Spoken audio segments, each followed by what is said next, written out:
अस्सलामुअलैकुम and a very good morning. जागो लाहौर में आप सबको खुश आमदीद कहते हैं। मैं हूं मुनीब आसिफ। मैं ठीक ठाक हूँ, उम्मीद करती हूँ जनाब आप भी ठीक ठाक होंगे।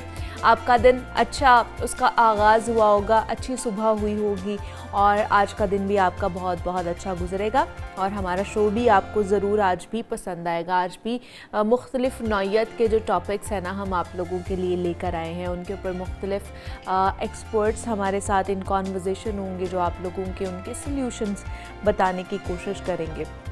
तो आप लोगों ने ज़रूर ये जो 2 घंटे का हमारा और आपका साथ है इसको अच्छे तरीके से इंजॉय भी आपने करना है। और जो हम इंफॉर्मेशन आप तक पहुंचा रहे होते हैं तो वो आप पर भी लाजिम होती है कि अगर आप तक कोई भी ऐसी चीज़ अवेयरनेस के हवाले से पहुंचती है तो वो आप भी किसी का भला करने के लिए आपसे जो जुड़े लोग हैं उन तक भी ज़रूर पहुंचाए। तो कोशिश हम भी करेंगे, आप भी कोशिश किया करें। अभी हम फ़िलहाल कोशिश करेंगे आगे जाने की। तो आगे बढ़ते हैं, कुछ बात करनी है। आज के प्रोग्राम में हमने एक नहायत अहम और संजीदा मौजू पर और जिसको दौरे कहा जाता है या सीज़र्स के बारे में बात करनी है। अक्सर औक़ात अचानक किसी शख्स को झटके लगना शुरू हो जाते हैं, आंखें उनकी उल्टी हो जाती हैं या वो बेहोश होकर गिर जाता है। ऐसे में जो उसके घर वाले होते हैं ना वो बहुत ज़्यादा घबरा जाते हैं और फ़ौरन यही समझ लेते हैं कि शायद ये मिर्गी या एपिलेप्सी का दौरा है। लेकिन क्या वाकई हर दौरा मिर्गी का होता है? बाज़-औक़ात नौमौलूद बच्चे या छोटे बच्चे को पैदाइश के फ़ौरी बाद भी दौरे आने लगते हैं। अब इसकी क्या वजूहात होती हैं? क्या दिमाग की कोई पैदाइशी कमज़ोरी है या ऑक्सीजन की कमी की वजह से भी ये हो सकता है? इसके अलावा क्या बुखार है, ज़हनी दबाव है, नींद की कमी भी दौरों को जो है ना ट्रिगर कर सकती है? तो आज इन्हीं तमाम सवालात के जवाबात जानने हैं कि दिमाग में ऐसा क्या होता है, ऐसा क्या केमिकल रिएक्शन होता है, क्या चेंजेस होती हैं जिससे दौरे पड़ते हैं और ये किन इकसाम के हो सकते हैं और इनका इलाज या हद तक मुमकिन किया जा सकता है। तो इस पर बात करने के लिए डॉक्टर उमर सुहेब हमारे साथ स्टूडियोज़ में मौजूद है। न्यूरोलॉजिस्ट है, यूएसए में उन्होंने ट्रेनिंग की है, प्रैक्टिस की है काफ़ी सालों से और अब जो है वो पाकिस्तान आ चुके हैं। तो डॉक्टर साहब से आपकी मुलाकात कराते हैं। डॉक्टर उमर आपको वेलकम कहते हैं। जागो लाहौर में कैसे हैं, ठीक ठाक हैं? अल्लाह का शुक्र है जी, मैं ठीक हूँ बिल्कुल। आप सुनाएं, आप कैसी हैं? मैं भी ठीक ठाक हूँ। डॉक्टर उमर, आम अल्फाज में जिस तरह हम यहाँ पर कहते हैं जी किसी भी बंदे को दौरे पड़ना शुरू हो जाते हैं, मेडिकल साइंस में तो सीजर्स कहा जाता है।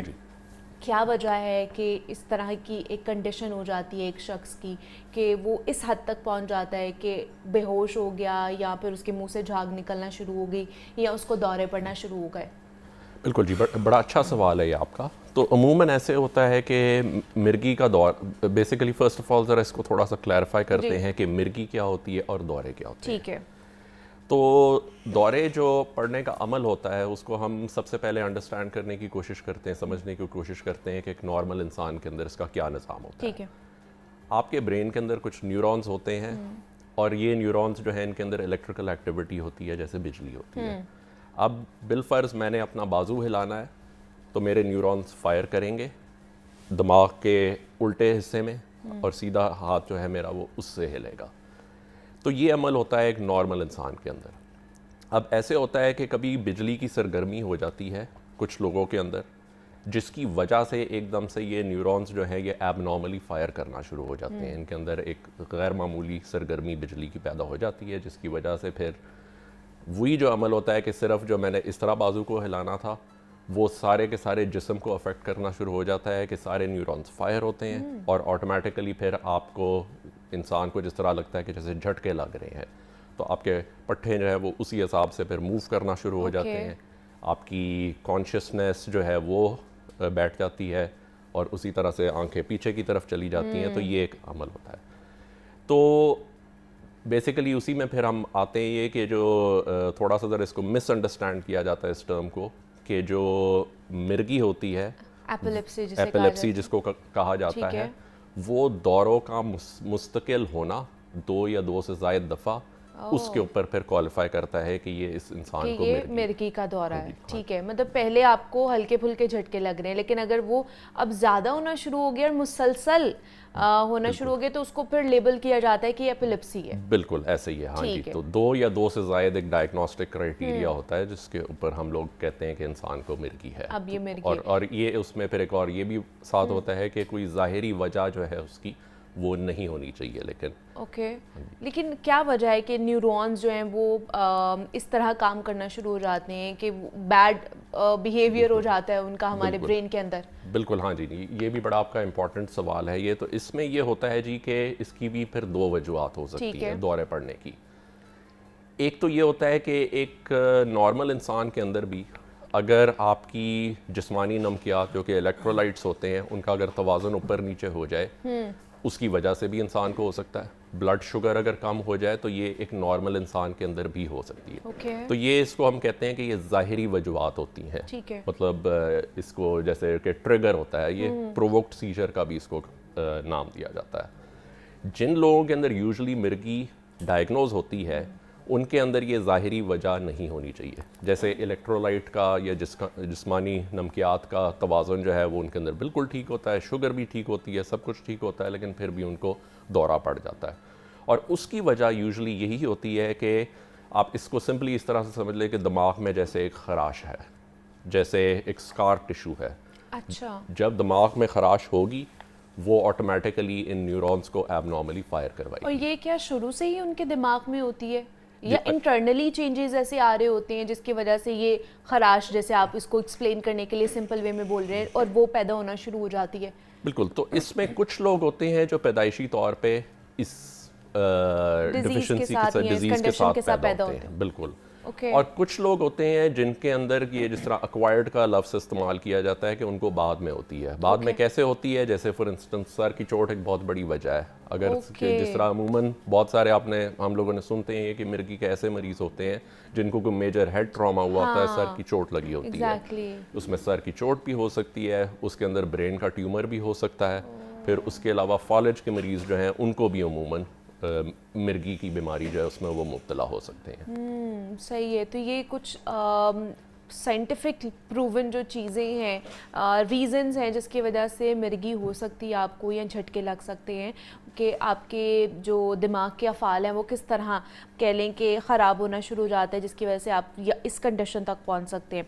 अच्छा, अब यहाँ पर यूजुअली इसको इतना कह लें कि ख़तरनाक नहीं समझा जाता है मिर्गी के दौरों को, एपिलेप्सी को, या फिर सीजर्स को।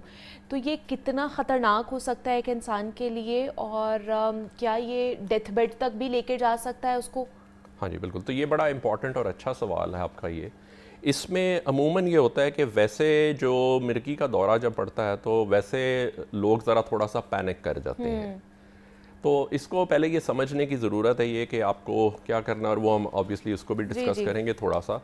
लेकिन जो इम्पॉर्टेंट चीज़ जो आपका जिस going back to your question, तो आपका अगर तो दौरा 5 मिनट से कम ड्यूरेशन का है, अमूमन उसका कोई इस तरह का गैर मामूली असर नहीं होता इंसान की जनरली सेहत के ऊपर या दिमाग की सेहत के ऊपर। लेकिन अगर गैर मामूली ड्यूरेशन के लिए अगर ये जारी रहे तो वो परमानेंटली डैमेज भी कर सकता है ब्रेन को। आपने उस पॉइंट ऑफ व्यू से भी रिकग्नाइज करना है। तो आपने एक तो ये कि इलेक्ट्रिकल एक्टिविटी जो डैमेज करती है ब्रेन को उसको रिकग्नाइज करना है। फिर दूसरा एस्पेक्ट उसका ये है कि सांस की नाली के अंदर चला जाए और उससे आपको एस्पिरेशन खुदा न खास्ता हो जाए। और ये मतलब जैसे इसके एपिसोड्स कितने आए? मतलब एक महीने में एक अगर है तो वो नॉर्मल है, 2 हैं, 3 हैं तो वो क्या अब नॉर्मल हो जाएंगे? देखिए जी, डॉक्टर के स्टैंड पॉइंट से तो हमारा तो ये होता है कि हमने मुकम्मल तौर पे इससे मरीज़ को निजात दिलानी है। बिल्कुल। तो इसके अंदर बल्कि एक और भी चीज़ होती है जिस तरह के जो काफ़ी वेल अंडरस्टूड है, जिसको कहते हैं sudden death in epilepsy syndrome. ये ज़रा हट के है उससे, जो एबनॉर्मल इलेक्ट्रिकल एक्टिविटी जिस तरह ब्रेन के अंदर परमानेंट डैमेज कॉज करती है, उससे ज़रा थोड़ी सी हट के चीज़ है। और हर मिर्गी का जो मरीज़ है वो इससे ससेप्टेबल है उसको sudden death in epilepsy syndrome हो सकती है। Okay. तो just going back to your question, important thing is कि जी हमने दौरा जो है वो हमारा गोल होता है कि ज़ीरो होने चाहिए बिल्कुल। सही है, ठीक है। तो लेकिन इन द मोमेंट अगर हम बात करते हैं कि किसी को बैक टू बैक हो रहे हैं सीजर्स, तो आप उस तरह देखें जी कि अगर किसी इंसान को फ़र्ज़ करें जी कि 5 या 10 मिनट के वक्फे के अंदर 3-4 हो गए हैं, अच्छा, उसी ड्यूरेशन के अंदर। हाँ जी, तो वो एक मेडिकल इमरजेंसी है और है। उसके अंदर basically you need to seek medical attention. और ये नहीं कि आप डॉक्टर से ही रजू करें, आपको तो इमरजेंसी में लेके जाने की ज़रूरत है, क्योंकि आपको इंजेक्शन लगे और उससे फिर उसका खात्मा किया जाए। अच्छा, इसके साइंस एंड सिम्टम्स के बारे में थोड़ा सा हमें बता दें कि डायग्नोज किस तरह, और घर पे अगर जो पेशेंट्स हैं उनको किस तरह ट्रीट किया जा सकता है, उनके जो पेरेंट्स हैं या उनके जो फैमिली मेम्बर्स हैं उसको किस तरह डायग्नोज कर सकते हैं कि एपिलेप्सी हो रही है इन्हें। बिल्कुल जी, तो ये इंपॉर्टेंट चीज़ है कि आपने फ़र्स्ट ऑफ ऑल रिकग्नाइज़ करना है कि किस तरह से दौरा होता है। अमूमन दौरा जो है उसमें यही होता है कि जी आपके पट्टे जो हैं वो इसी तरह हरकत में आ जाते हैं और वो नॉन सप्रेसिबल होती है, कि मतलब वो बेसिकली एक रिदम के अंदर हो रही होती है, आप उसको रोक ऐसे फड़फड़ा रहे होते हैं, बिल्कुल ऐसे शिवरिंग होना शुरू हो जाती है। एग्जैक्टली जिस तरह शिवरिंग की, हाँ जी बिल्कुल एनालॉजी हम लोग यूज़ कर सकते हैं, बिल्कुल इसी तरह होता है।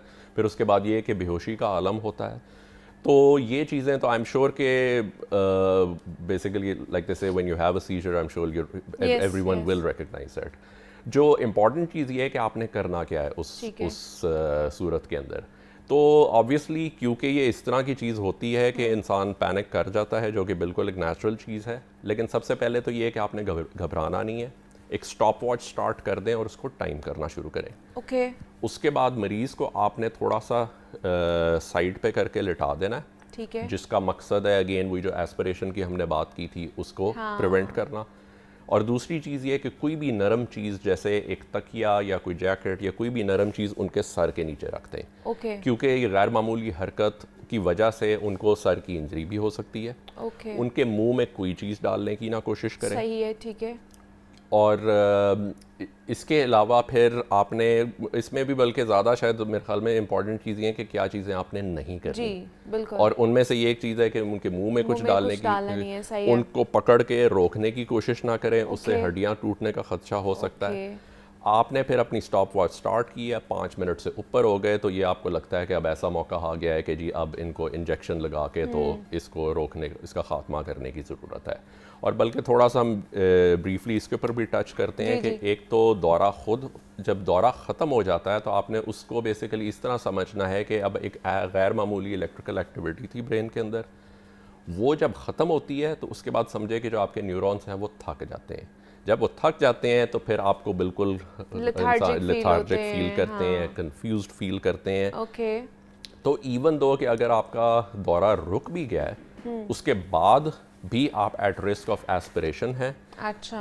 इसीलिए और फिर अक्सर लोगों को ज़रूरी नहीं कि 5 मिनट से ज़्यादा का सीजर हो तो तभी अस्पताल लेके जाने की ज़रूरत है। कभी कभार ऐसे भी होता है कि 1 घंटे के अंदर बिलफर्ज किसी को 8 या 9 हो गए, लेकिन इन बिटवीन ये है कि वो अपनी नॉर्मल होश में नहीं आ ही नहीं सके, कॉन्शियस जो है ना उनका वो वापस ही नहीं आ सका। तो इसको अगर आप जल्दी पकड़ लेते हैं इन बीमारियों को तो इनको कंट्रोल किया जा सकता है, इवन दो कि इनको ख़त्म भी किया जा सकता है। हमारे साथ डॉक्टर उमर सुहेब मौजूद थे, न्यूरोलॉजिस्ट हैं। डॉक्टर साहब थैंक यू सो मच, आप आए इसके ऊपर बात की। जनाब एक और बहुत ही दिलचस्प और एहसास से भरपूर मौजू पर बात करेंगे और वो है आर्ट थेरेपी के हवाले से। ये वो थेरेपी होती है जिसमें बातचीत के बजाय रंग, लकीरें और तस्वीरें इंसान के एहसासात का ज़रिया बनती है। ख़ास तौर पर ऑटिज़म, डाउन सिंड्रोम या फिर दीगर स्पेशल नीड्स रखने वाले बच्चों के लिए जो अपने जज्बातों को अपने लफ्ज़ों में बयान नहीं कर पाते। आर्ट थेरेपी उनके अंदर छिपी दुनिया को समझने का एक खूबसूरत रास्ता बन जाती है।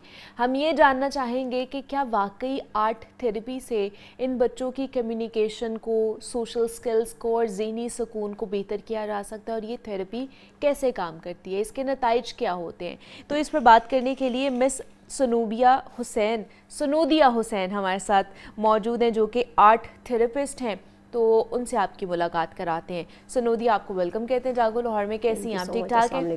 जी अल्हम्दुलिल्लाह। वालेकुम अस्सलाम। फर्स्ट ऑफ ऑल तो आई रियली थैंक यू कि आपने इस टॉपिक पे बात की है। ये बड़ा ज़रूरी हो गया है आजकल, क्योंकि कोई भी डिसीज़ है ना, हम उसकी इलाज की तरफ तो चले जाते हैं डॉक्टर्स के पास, ये वो भी बेशक बहुत ज़रूरी है, बट ये एक ऐसा तरीका है जो बहुत काम है, जिसके थ्रू हम बड़ी इजीली घर में थोड़ी सी ट्रेनिंग के साथ पेरेंट्स या किसी टीचर्स के थ्रू भी हम इसके थ्रू हम बच्चों की ट्रीटमेंट की तरफ जा सकते हैं, ट्रीटमेंट कर सकते हैं। अच्छा, आर्ट थेरेपी एक्चुअली ये क्रिएटिविटी है, ठीक है, जिसमें हम डिफरेंट टूल्स के थ्रू, डिफरेंट आर्ट मटेरियल्स के थ्रू बच्चों को हम लोग जितने भी हमारे ये जो स्पेशल चाइल्ड हैं, चाहे वो मेंटली उनमें कोई डिजीज़ है या फिर वो फिर फिज़िकली उनमें डिजीज़ है, तो हम आर्ट के थ्रू उनको हेल्प करते हैं कि वो अपनी फीलिंग्स को डिस्क्राइब करें।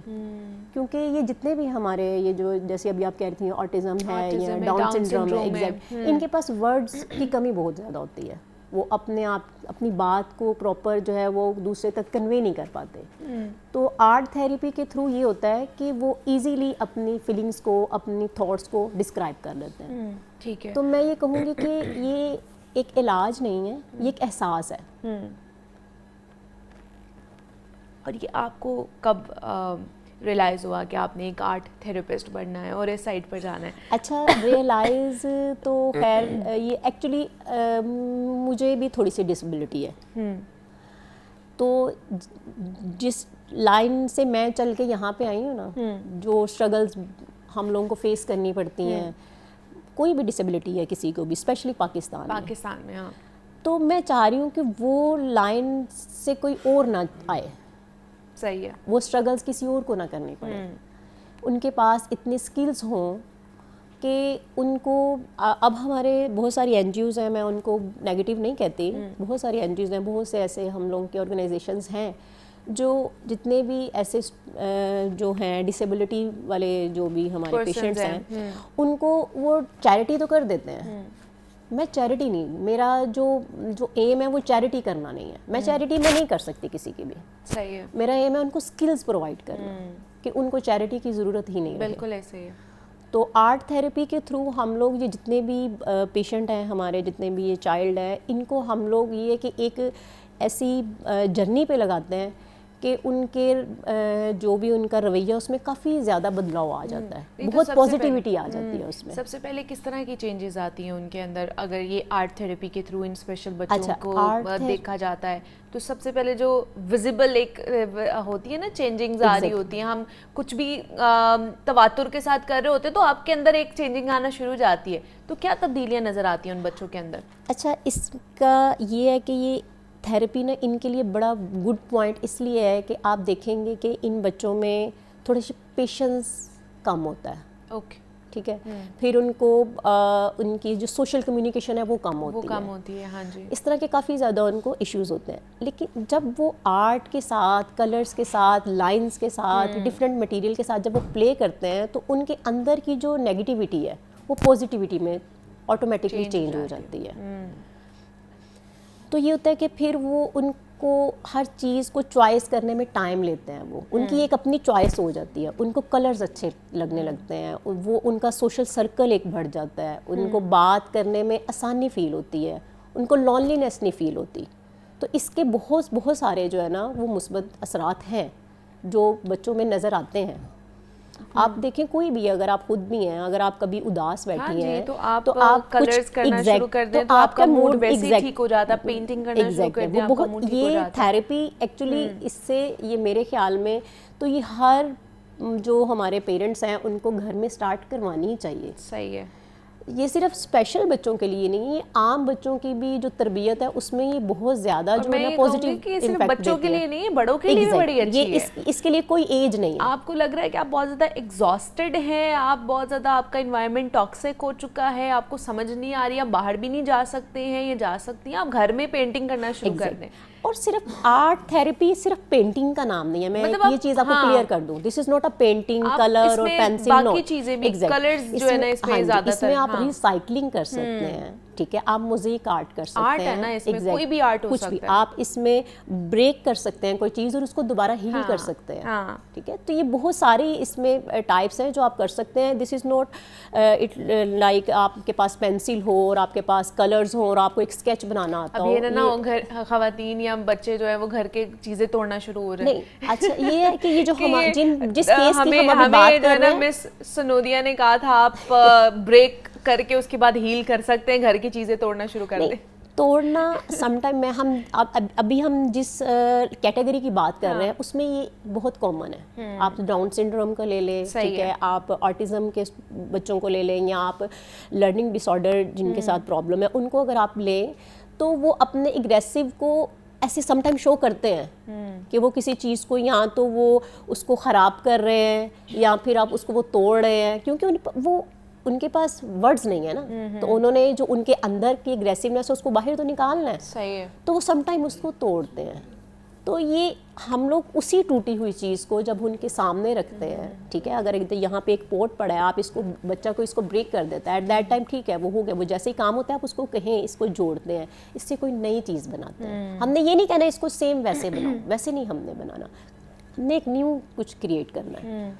तो यही थेरेपी है कि वो जब इसको नए से जोड़ते हैं तो उनको उनके अंदर कामनेस खुद ब खुद आ जाती है, एक एहसास पैदा होता है कि टूटी हुई चीज़ क्या थी और अब वो जुड़ के किस हालत में आई है। तो ये पेरेंट्स खुद भी बगैर किसी सेशन के, बगैर किसी क्लासेस के, घर में अगर उनके बच्चे हैं जो स्पेशल नीड्स के हैं या कोई भी उन्हें वो डाउन सिंड्रोम है या किसी और चैलेंज से वो दो चार हैं, तो वो कर सकते हैं खुद भी पेरेंट्स, या उन्हें ट्रेनिंग चाहिए इस चीज़ के लिए? बताने लगी हूँ आपको कि कर सकते हैं। अच्छा। वही है ना कि हमें ये सिखाया गया है कि बच्चे की पहली दरसगाह उसकी माँ होती है। बिल्कुल ऐसे ही है। लेकिन क्योंकि स्पेशल बच्चों को ट्रीट करना थोड़ा सा आम बच्चों से चेंज होता है, मुश्किल होता है। हाँ जी।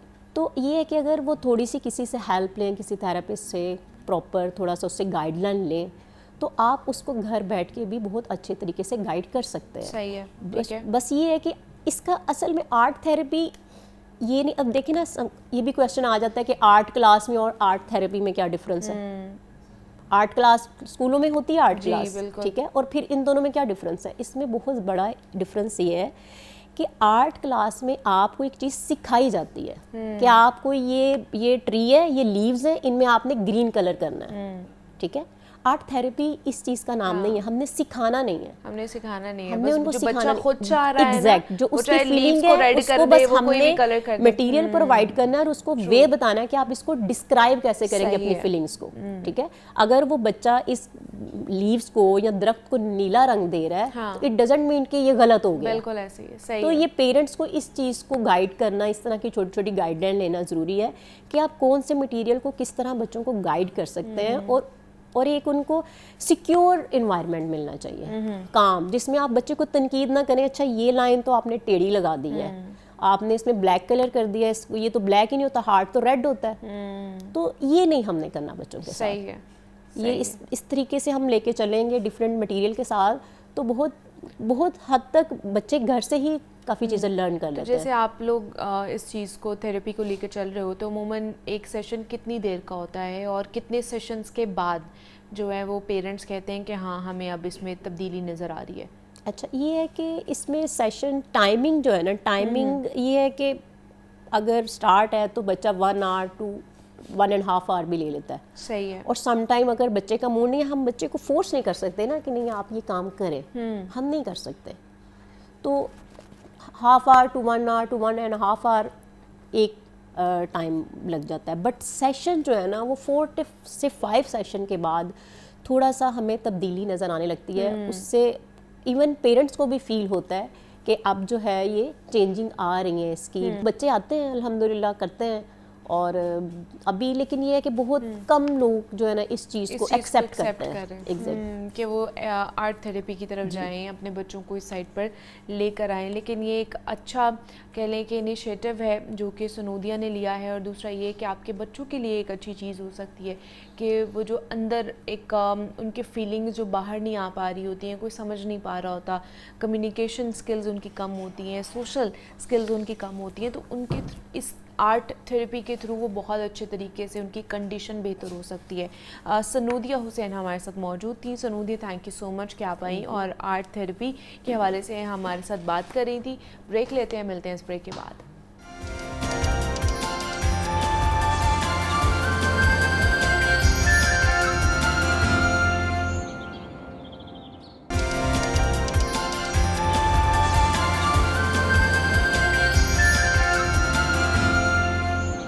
वेलकम बैक टू जागो लाहौर। जनाब, अब कुछ बात कर लेते हैं बालों के हवाले से, बालों की सेहत के हवाले से कि इनको किस तरह हमने खूबसूरत और घना बनाना है और सर्दियों में खुश्की से किस तरह जान छुड़वानी है, क्योंकि सर में जब खुश्की हो जाती है ना तो उसकी वजह से आपके बाल गिरना भी शुरू हो जाते हैं, रूखे भी होना शुरू हो जाते हैं और फिर गंजपन भी आना शुरू हो जाता है।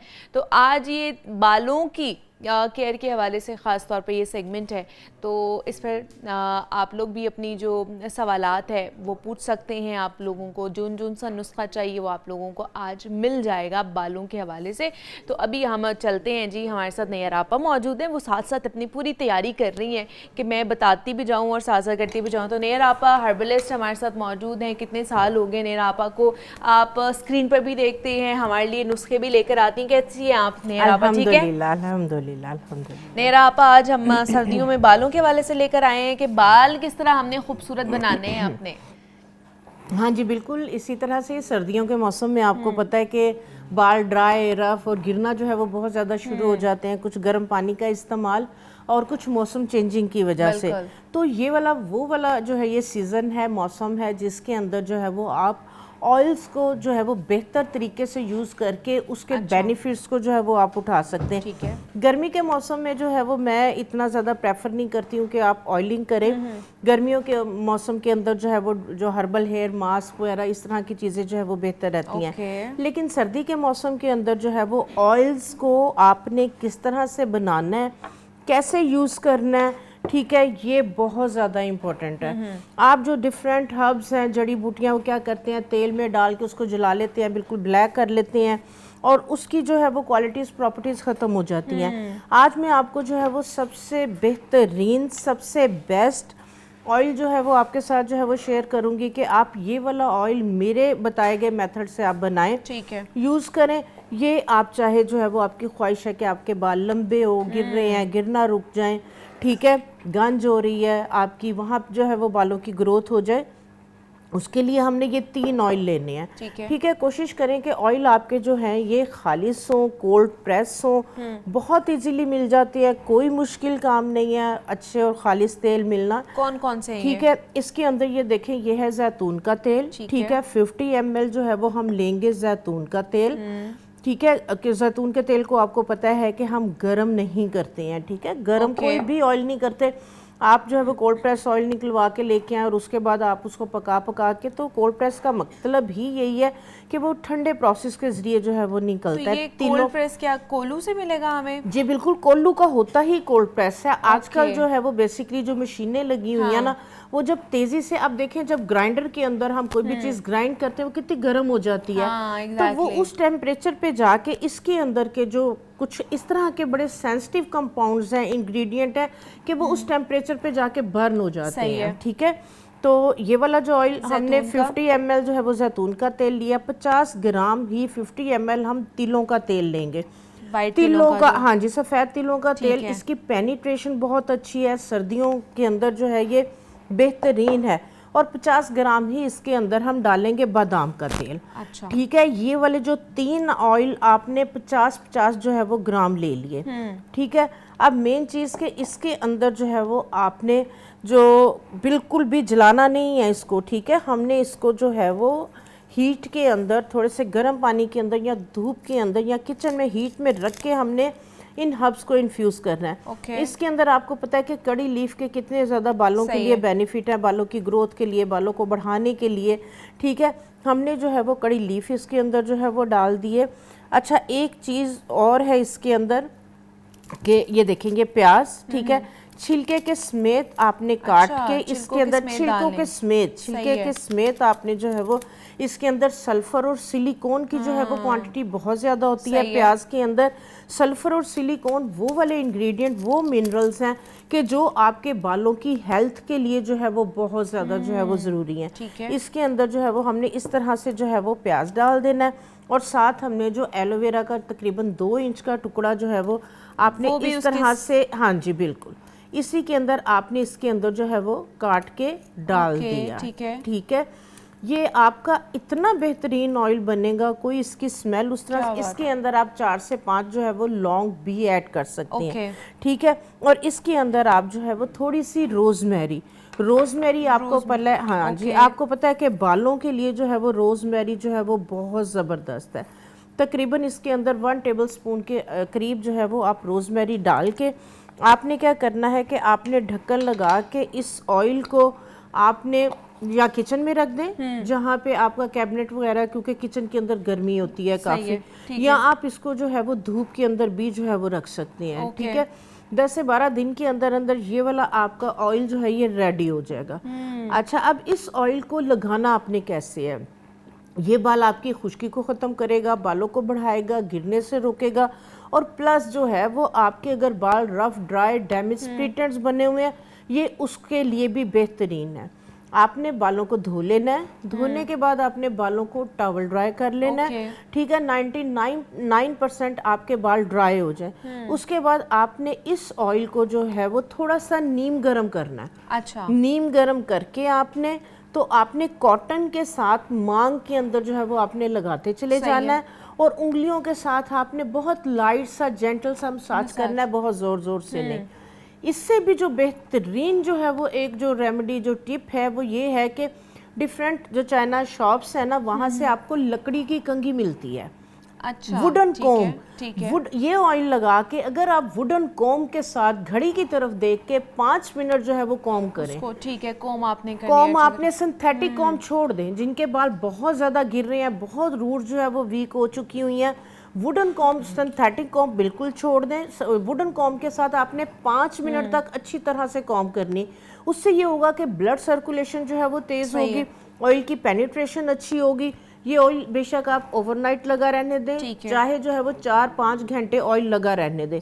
अब अगर आपने बाल वॉश करने हैं तो आपने कैसे करने हैं, आप 2 टॉवल ले लें, गर्म पानी करें, आपने उसके अंदर डिप कर लिया, आपने अपने बालों को आपने हीट देनी है, स्टीम देनी है, ठीक है। अगर आपके पास हेड स्टीमर है, बेस्ट है, नहीं है तो आपने पहले एक तौलिया लपेट लें, ठीक है। जब वो नॉर्मल हो जाए तो फिर दूसरा, आपने 10 मिनट तक कम से कम जो है वो बालों को स्टीम देनी, और उसके बाद बालों को रैप कर लेना। आधे घंटे के बाद आपने जो है वो बाल जो है वो वॉश करने हैं। आपने बाल वॉश करने के लिए अब शैम्पू कौन सा यूज़ करना है, आप वही शैम्पू जो आपके काउंटर पे पड़ा है आप उठा के अगर उसको यूज़, आपके पास वही ऑप्शन और कोई नहीं है, आपने जो शैम्पू यूज़ करना है उसी शैम्पू के अंदर जितना शैम्पू है उतनी उसमें आप ग्लिसरीन ऐड कर लें। ये आपका शैम्पू माइल्ड हो जाएगा, ठीक है। जो उसके हार्मफुल जो है वो उसके साइड इफेक्ट्स हैं वो आपके बालों पे नहीं होंगे। तो आपने फिर उस वाले शैम्पू के साथ बाल धोने, और बाद में आपने कंडीशनर यूज नहीं करना। ये चीज आप ज़हन में बिठा लें कि जब से ये हम लोग बहुत ज्यादा शैम्पू और कंडीशनर, ये आपके बालों को बहुत ज्यादा वीक, और इसके बाद आपको कंडीशनर की जरूरत पड़ेगी भी नहीं। ये आपको बिल्कुल सिल्की और बहुत ज्यादा आपको जो है ना इसका अच्छा जो है वो रिजल्ट। चले, इसके अलावा एक और मास्क बनाना सिखा रही हैं आपके, ऑयल है। हाँ जी, एक मास्क है जो है वो प्रोटीन मास्क। आजकल आपको पता है कि सर्दियां हैं, सर्दी के मौसम के अंदर जो है वो बहुत ज़्यादा जो है वो बाल ड्राई, रफ, डैमेज हो रहे होते हैं, ठीक है। इसके लिए जो है वो हम लेंगे तकरीबन 2 टेबलस्पून के करीब आपने दही लेना है, और उसके अंदर जो है वो चंद कतरे आपने सिर्फ लेमन जूस के डालने हैं, बहुत ज़्यादा नहीं डालना, और उसके अंदर आपने जो है वो पूरा अंडा आपने डाल लेना है, ठीक है। अंडा आपको पता है रिच सोर्स ऑफ प्रोटीन, खाने में भी, चेहरे पे भी लगाने में, और सर पे भी लगाने में। सिर्फ ये 3 चीज़ों को आप जो है वो अच्छी तरह से इस तरह से मिक्स करें, ये आपकी बेहतरीन जो है ये पेस्ट बन जाएगी। इसको भी आपने गंदे बालों में नहीं लगाना, आपने बालों को धो के रूट्स, लेंथ, एंड पे इसको लगा लें। बहुत ड्राई अगर बाल है तो इसके अंदर आप 1 खाने का चम्मच जो है वो बादाम का या तिलों का तेल जो है वो डाल लें। अच्छी तरह से इसको मिक्स करके बालों में ये आधा घंटा 1 घंटा लगा रहे, उसके बाद जो है वो आप इसको सादे पानी से वॉश कर दें, ठीक है। ये आपका जो है वो बेहतरीन प्रोटीन हेयर मास्क जो है ये बन जाएगा। ये आपके जो सर्दी के मौसम की वजह से जो है वो बड़े ड्राई हो रहे हैं, रूखे हो रहे हैं, रफ हो रहे हैं, बेजान हो रहे हैं, तो इसके साथ ये है कि आपके बालों में एक बहुत अच्छी शाइन आ जाएगी, और आपके बाल जो ब्रेक हो रहे हैं वो टूटना रुक जाएंगे। ये बेहतरीन है। उसके बाद एक और बहुत बहुत ज़बरदस्त जो है वो क्विक वाली जो है वो रेमेडी, आप कुछ भी नहीं करना चाह रहे, आपने क्या करना है, मायोनीज आपके फ्रिज के अंदर पड़ी हुई होती है, 1 टेबलस्पून वो ले लें, 1 चाय का चम्मच उसके अंदर कैस्टर ऑयल का डाल लें, कैस्टर ऑयल, म्योनीस ठीक के है, अंदर आप ठीक है। हाँ जितनी आपकी 1 टेबलस्पून लगती है या 2 टेबलस्पून लगती है, ठीक है, सिंपल वाली लेनी है आपने।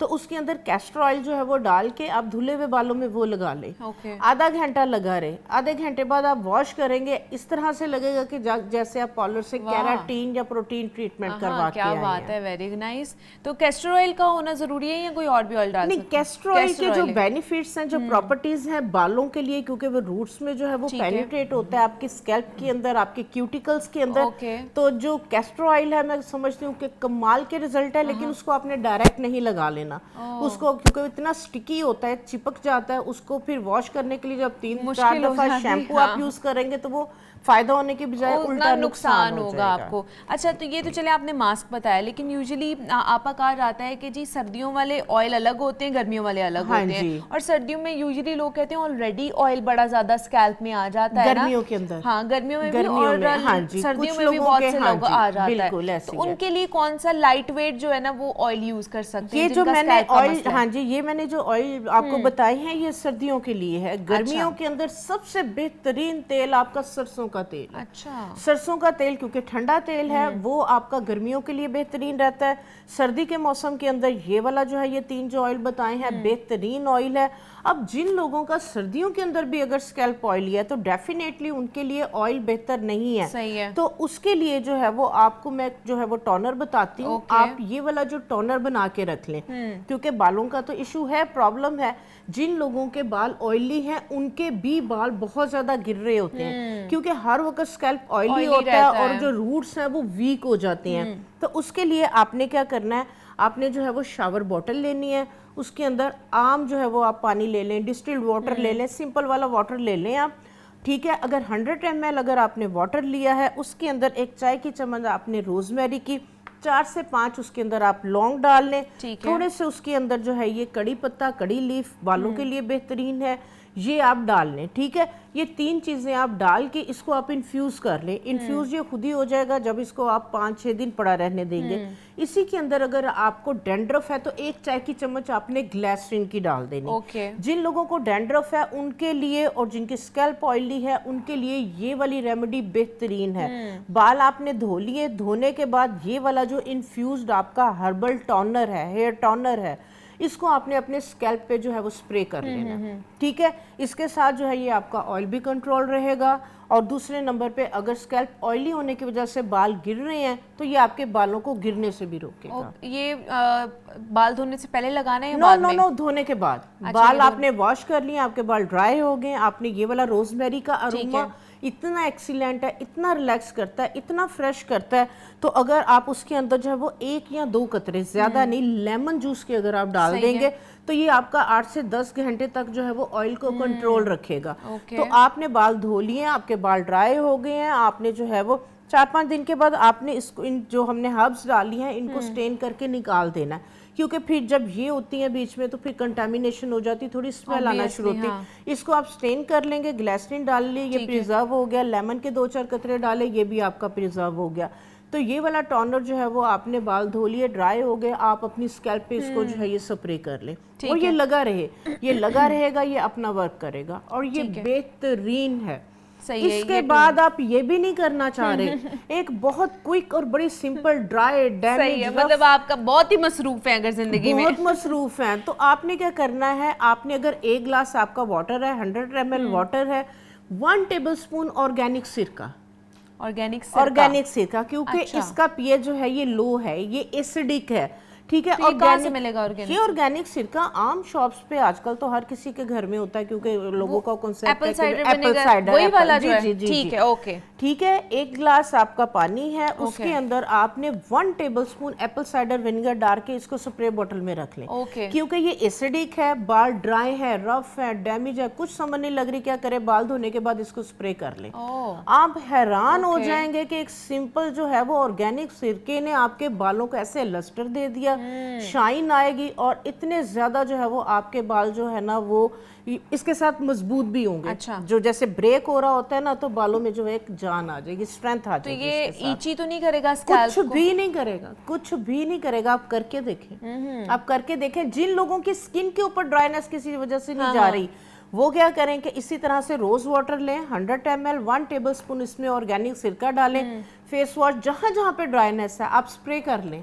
आप यकीन करें कि आपकी जो ड्राइनेस है वो बिल्कुल खत्म हो जाएगी, स्किन में ग्लो आएगी और ये आपकी स्किन को लिफ्ट करेगा। ये एंटी एजिंग है, ठीक है, स्किन को ग्लो देगा और जो ड्राइनेस है उसको खत्म करेगा। सही है, मतलब आपको कुछ नहीं समझ आई ना तो आपके पास एप्पल साइडर विनेगर पड़ा है और पानी है, हाँ आप इसको मिक्स करें और फेस पे भी लगा सकते हैं विद रोज वाटर, और जो है ना वो सर पे भी लगा सकते हैं, आपके स्कैल्प के लिए भी इतना अच्छा है वो। बड़ी बात है, वेरी नाइस। अच्छा, ये तेल कितनी देर हमें लगाना चाहिए वैसे? आपा कोई कहता है जी 1 घंटा लगाना चाहिए, कोई कहता है ज्यादा नहीं लगाना चाहिए, वो आपके रूट्स को कमजोर कर देता है, तो लगाना कितनी देर चाहिए हमें? देखिए सर्दियां हैं, सर्दियों के अंदर आप ओवरनाइट लगा सकते हैं, ठीक है। गर्मियों के अंदर अगर आपको है कि मेरे बाल ड्राई हैं, रफ है और मुझे ऑयल सूट करता है, तो आप उसको सिर्फ आधे घंटे के लिए लगा लें। आधे घंटे के लिए लगा के तो फिर आप उसको वॉश कर लें। बिल्कुल 100% श्योर है कि जिनकी जो है वो स्कैल्प ऑयली है या पसीना आ रहा है, गर्मी या स्वेटिंग हो रही है और ऊपर से आपने ऑयल लगाया हुआ है, तो वो डेफिनेटली आपके जो है वो रूट्स को जो है ये वीक करेगा।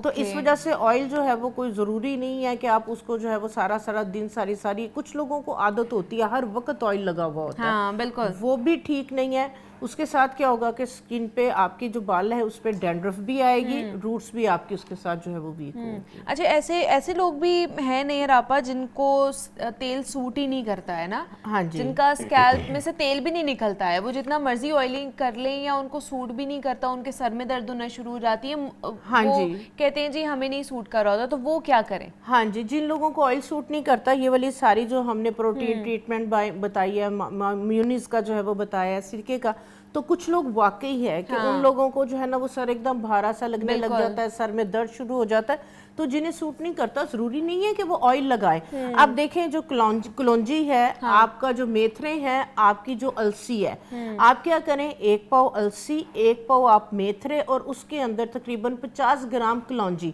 ये तीनों चीजें जो है ये इसका पाउडर बनवा के आप रख लें, ठीक है। तो अब जैसे बाल आप बात कर रहे हो कि ड्राई है और रफ है और ऑयल की जरूरत है, तो इसको आप 1 गिलास पानी खोलते हुए के अंदर ये 1 टेबलस्पून आप डालें, तो ये 1-2 बॉयल के अंदर ये बिल्कुल एक जेल सी बन जाएगी। तो आप ये वाली जो जेल है धुले हुए बालों में रूट्स लेंथ एंड पे लगाएं, ठीक है, क्योंकि आप देखें अलसी में से भी ऑयल बहुत ज्यादा निकलता है, मेथरों से भी ऑयल निकलता है, कलौंजी ऑयल भी निकलता है, तो इतनी उसके अंदर जो है वो क्वांटिटी होगी, मौजूद है, जो चीज आप अपने बालों में ये वाला लगा रहे हैं जेल, कि जो आपके बाल बहुत खुशी खुशी अपने अंदर एब्जॉर्ब भी करेंगे और कोई उस तरह से जिस तरह से ऑयल सूट नहीं कर रहा होता, तो ये जो है वो हर एक को जो है ये सूट करेगा। और ये जस्ट लाइक आपकी एक केराटिन, आपकी बोटॉक्स जो है ये ट्रीटमेंट का जो है ये इफेक्ट देगा। ठीक है। अच्छा, नारियल का तेल भी लगाना चाहिए हमें सर पे सर्दियों में कि नहीं? हाँ जी, नारियल का तेल जो है ना ये अल्कालाइन है और नारियल का तेल भी बहुत कम लोगों को सूट करता है, ठीक है। और दूसरे नंबर पे खालिस, अगर खालिस मिल जाए तो ठीक है, खालिस नहीं मिलता उसको जो है वो आर्टिफिशियल तरीके से बनाया जाता है, जिस वजह से उसके बेनिफिट्स नहीं होते।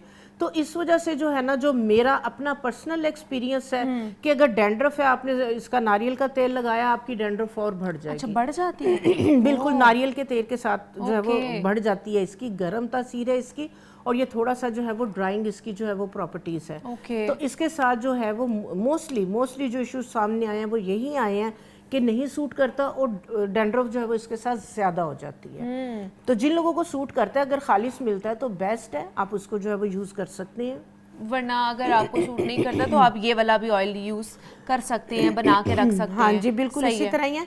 कोकोनट ऑयल के अंदर अगर आप चंद कतरे लेमन जूस के डाल के उसको अच्छी तरह ब्लेंड करके लगाएंगे, वो भी हर एक को सूट कर जाता है। उसकी थोड़ी सी जो प्रॉपर्टीज है, उसकी जो क्वालिटी है, थोड़ी सी जो है वो चेंज हो जाती है। तो नेहर आपा हमारे साथ मौजूद थी, हमें बता रही थी कि बालों का ख्याल किस तरह रखना है, और आप भी फिर हमें इसका फीडबैक ज़रूर दीजिएगा। नेहर आपा, थैंक यू सो मच, बहुत शुक्रिया कि आप आई। इसके ऊपर बात की, ब्रेक लेते हैं, मिलते हैं इस ब्रेक के बाद।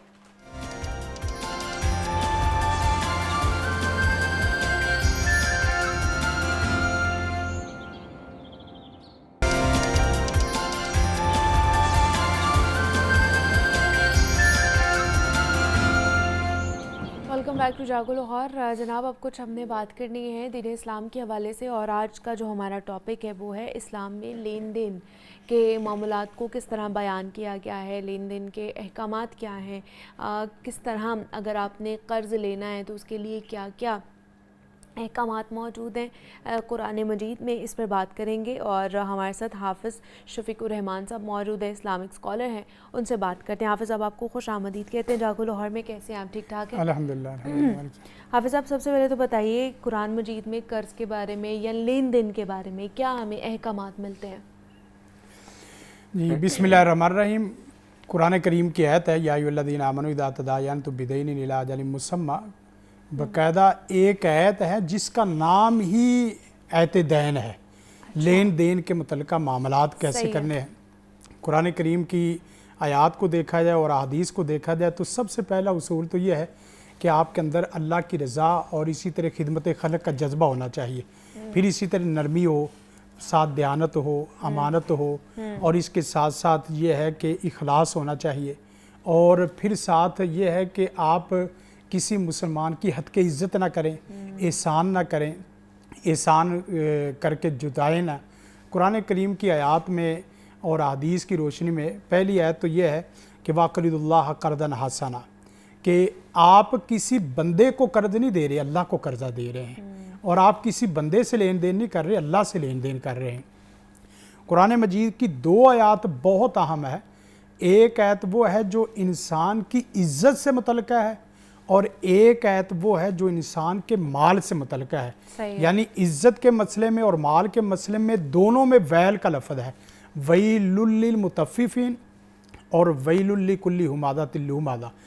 किसी आयत में किसी सूरत में ये वैल का लफ्ज़ इस्तेमाल नहीं हुआ, सिर्फ ये दो सूरतों में हुआ है, सिर्फ इसलिए ताकि इंसान का लेन देन का मसला जो है वो किसी के माल में डाका जनी ना हो, किसी के माल में धोखा ना हो, किसी के माल में दजल ना हो।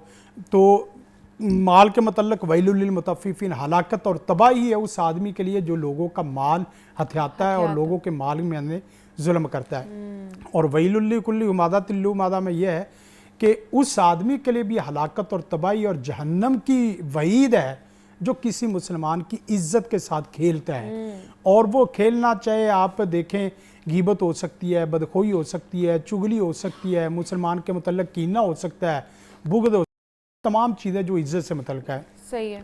और एक हदीस में तो वाज़े तौर पे फरमाया, अल्लाह उस आदमी पे राहिम अल्लाहु, अल्लाह उस आदमी पे रहम फरमाए जो अपने लेन देन में बड़ी नरमी और शाइस्तगी और वक़ार रखता है। तो ये बहुत प्यारी हदीस है। नबी कायनात सल्लल्लाहु अलैहि वसल्लम की तालीमात इसके मतलब काफ़ी सारी आती है। और बरकैफ हमें आपस में इखलास और आपस में मोहब्बत के साथ रखेंगे तो अल्लाह रहमत फरमाएगा। अल्लाह पाक जो है ना वो रहमत भी फरमाएगा। अच्छा, ये भी थोड़ा हमारे देखने वालों को बता दें कि कर्ज़ लेना किन हालात में जायज़ है और किन हालात में नाजायज़ हो जाता है, ऐसे भी अहकामात हमें मिलते हैं। जी जी, देखें कर्ज़ जो लेने वाली है ना, कर्ज़ लेने की तीन शक्लें हो सकती हैं इंसान की ना। एक उसकी ज़रूरियात ज़िंदगी, और ऐसी ज़रूरियात ज़िंदगी है जिसके बगैर वो इंसान रह नहीं सकता। सही है। ऐसी मसलन उसके पास खुराक ही नहीं है, उसके पास लिबास ही बिल्कुल बुनियादी नहीं है, उसके पास रहने के लिए कोई सकन नहीं है। तो ये तीन चीज़ें जो बुनियादी ज़रूरियात ज़िंदगी है। और एक दूसरी है कि जो आपकी हाजियात है, जिसे आप मुतवसत क्लास की कहते हैं। मसलन साइकिल है तो आपने बाइक साइकिल पे आना है, बाइक साइकिल से आपने गाड़ी पे आना है। और तीसरा है कि जो आप तहसीनियात ज़िंदगी, तो इसमें जो बुनियादी चीज़ है उसके लिए ले सकते हैं, बाकियों के लिए नहीं ले सकते। अच्छा। मसलन कोई आदमी हराम के लिए कर्जा नहीं ले सकता, हराम कारोबार के लिए नहीं ले सकता। कोई आदमी अपने बिजनेस को मज़ीद बढ़ाने के लिए खामखा कर्जे में ना जाए, क्योंकि नबी कायनात सल्लल्लाहु अलैहि वसल्लम के फरामीन में और इसी तरह दीगर हदीस में ये चीज़ें बाकायदा मिलती हैं कि जो वैलुल लिकुल्लि हुमाज़तिन लुमाज़ा अल्लज़ी जामा माल वादादा। अगर इस्लामी तहज़ीब और इसी तरह मगरबी तहज़ीब को दो जुमलों में बयान करें तो एक जुमला ये है कि मुसलमान की जितनी मईशत है वो है कमाओ खर्च के लिए। हाँ जी। और मगरबी तहज़ीब में दो जुमले हैं, कमाओ कमाने के लिए और कमाओ बढ़ाने के लिए। यही वजह है कि जो एक बिजनेस वो दूसरे बिजनेस, तीसरे बिजनेस, एक दुकान से गुदाम, गुदाम से आगे फैक्ट्री और फैक्ट्री से आगे मल्टीनेशनल कंपनी तक जाता है। इस्लाम का एक और भी जुमला दो बहुत अहम है इस्लाम खड़ा है इन्फाक पे, जो कमाओ ज़रूरत के मुताबिक ले लो और बाकी खर्च कर दो। और मगरब खड़ा है निफाक पे। अच्छा, एक अलिफ का फ़र्क है, इन्फाक अलिफ लगा दे तो इस्लाम पे है, और एक अलिफ उतार दे तो निफाक मुनाफकत पे है। अच्छा, तो कर्ज इसलिए नहीं लेना कि माल बढ़ाना है, कर्ज इसलिए लेना है कि आपकी अपनी ज़रूरियात पूरी हो जाए। और बाद लोग तो ऐसे भी हैं जो कर्ज इसलिए लेते हैं कि ताकि किसी को दजल दें, धोखा दें। बाद ऐसे हैं कि किसी को कर्ज इसलिए किसी से कर्ज लेते हैं ताकि उनके दरमियान में लड़ाई झगड़ा और खून खराबा, जैसे उसकी नीयत ही नहीं अदा करने की। तो ये कर्ज जो नीयत ना अदा करने वाला हो वो लेना हराम है। अच्छा, और कि आपकी नीयत में पहले ही है, नीयत में इस पहले चीज़ का। हो कि सही है। आपने कर्ज लेना और अदा नहीं करना, वो भी हराम है। हराम बिजनेस के लिए आप कर्ज लेते हैं, वो भी हराम है। हराम तरीकों से कर्ज लेते हैं, वो भी हराम है। हत्ता कि बैंक से कर्ज लेना। अच्छा, मैं इसी तरफ आने लगी थी कि इसकी शरई हैसियत क्या है बैंक से जो कर्ज लेते हैं हम लोग। देखें, बैंक जो है ना वो आपको 4 किस्म के काम करता है और अपनी खैर खाई साबित करता है। नंबर 1 ये है कि कहता है कि मेरे जैसा मुस्लिम कौम के लिए ज़्यादा खैर खा नहीं है क्योंकि मैं अमीन हूँ, आपकी पैसे को जमा करता हूँ। सही है। दूसरा बैंक का बुनियादी काम यह है कि वो कहता है कि मैं आपका खैर खा हूँ, मैं आपको कर्ज देता हूँ। तीसरा यह है कि मैं आपके साथ बिजनेस करता हूँ। चौथा यह है कि मैं आपकी रकम को आगे मुंतकिल करता हूँ। ये 4 काम करते हैं। आप अंदाज़ा करें कि कर्ज जो है ना वो उसमें 2 बुनियादी चीज़ें हैं जहाँ सूद बनता है, जहाँ वक़्त की कमी बेशी के साथ असल माल में फ़र्क आ जाए। मसलन आपने 2 लाख 10 लाख कीमत वो पैसे लिए हैं, 10 लाख पैसे लेने के बाद थोड़ा सा वक़्त आगे पीछे हो जाए, वही 11 लाख हो जाए, तो वो भी सूद है।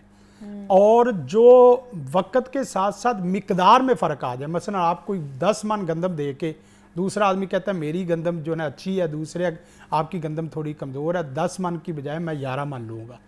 यानी मिकदार में जहाँ फ़र्क पड़ेगा वहाँ भी सूद है, और जहाँ वक़्त में फ़र्क पड़े और साथ असल कीमत में फ़र्क पड़े वो भी सूद है। लिहाजा बैंक जो है 2% कहे, 10% कहे, 40% कहे, कुछ ना कुछ लेता ज़रूर है।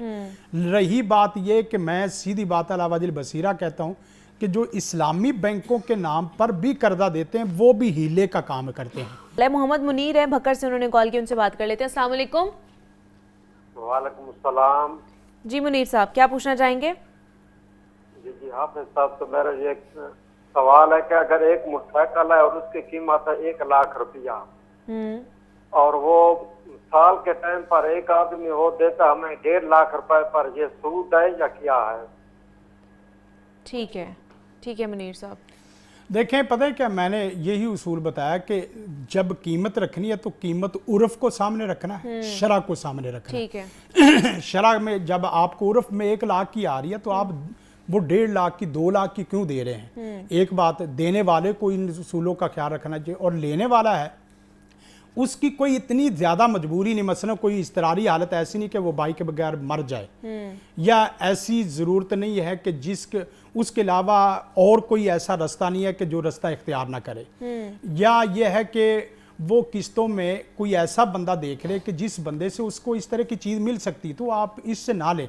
अगर कोई आदमी इस तरीके से कर रहा है कि वादे फ़र्क है कि मिकदार में फ़र्क आएगा और इसी तरह साथ साथ उसकी असल वक़्त में फ़र्क आएगा और उसके बाद कीमत का रद्दो बदल होगा, तो ये पक्की बात है, सूद है, चाहे किस्तों में दे, अच्छा। चाहे उधार उधार में भी इस तरह करते हैं, ये सूद में आ जाता है जो इस तरीके से। अच्छा, दूसरा शफीक साहब ये भी थोड़ा सा बता दें कि हमारे यहाँ पे कुछ कल्चर ऐसा भी हो गया ना कि बहुत बड़ी बड़ी शादियाँ की जाती है और उसके लिए भी कर्ज लिए जाते हैं, वो चाहे बैंक से ले लिए जाते हैं या किसी फ़र्द से ले लिए जाते हैं, तो उसके लिए क्या अहकामात है?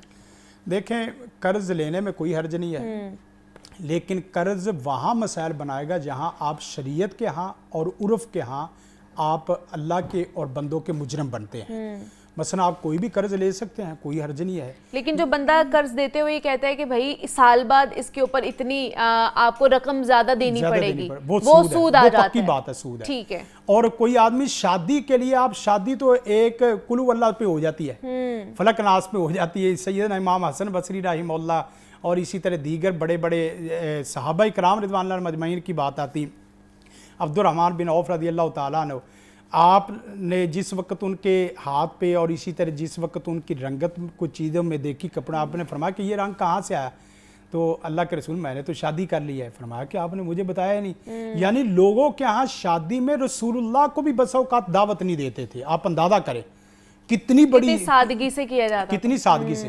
सैयदना हसन बसरी रदी अल्लाह ताला अन्हु के बारे में आता है कि वो अपना शागिर्द उसने देखा, तो शागिर्द देखने के बाद कहा कि आपकी जो ना वो आप 2-3 दिन गैब क्यों रहे। कहा कि सर मेरी बीवी फौत हो गई थी।